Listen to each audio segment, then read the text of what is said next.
India vs west Indies first test டே 3 ஓட review தான் வந்து பார்க்க போகிறோம். இந்தியா வந்து ஒரு 500 ரன்ஸ் அடிச்சுட்டு ரவீந்திர ஜடேஜா வந்து ஒரு 150, வாஷிங்டன் சுந்தர் ஒரு 50 அப்படி அடிச்சிருப்பாங்க நீங்கள் எல்லாம் எதிர்பார்த்துருப்பீங்க. பட் அதெல்லாம் வந்து எதுவும் பண்ணலை. ஸோ மார்னிங்கே பார்த்தீங்கன்னா இந்தியா பேட்டிங் வராமலே 448 ரன்ஸ்க்கு வந்து டிக்ளேர் பண்ணிட்டாங்க. வெஸ்ட் இண்டீஸை பார்த்தீங்கன்னா 286 ரன்ஸ் ட்ரையல் பையில் அவங்கள பேட்டிங் பண்ண விட்டுருந்தாங்க. அவங்க பார்த்தீங்கன்னா 146 ரன்ஸுக்கு ஆல் அவுட் ஆகிட்டாங்க. So poor batting display from west Indies அப்படின்னு வந்து சொல்லணும். ஏன்னா ஃபர்ஸ்ட் இன்னிங்ஸில் நம்ம பார்த்துருப்போம் வெஸ்ட் இண்டீஸ் அந்த அளவுக்கு பேட் பண்ணல. யாரும் சொல்கிற மாதிரி அந்த அளவுக்கு கிடையாது.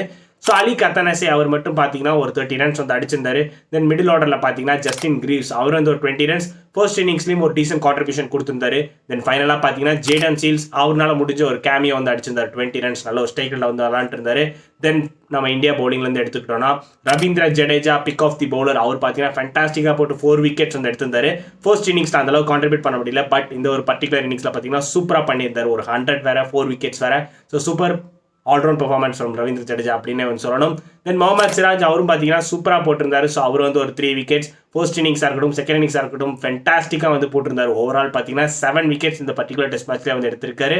தென் ஃபைனலாக பார்த்தீங்கன்னா குல்தீப் யாதவ் அவர் வந்து ஒரு 2 விக்கெட்ஸ். ஸோ இந்தியா பார்த்தீங்கன்னா செகண்ட் இன்னிங்ஸ் பேட்டிங் பண்ண வராமலே பார்த்தீங்கன்னா கம்ஃபர்டபுளாக வந்து வின் பண்ணிட்டாங்க. அடுத்து பார்த்தீங்கன்னா டெல்லியை நோக்கி இந்தியா வந்து ட்ராவல் பண்ண போகிறாங்க.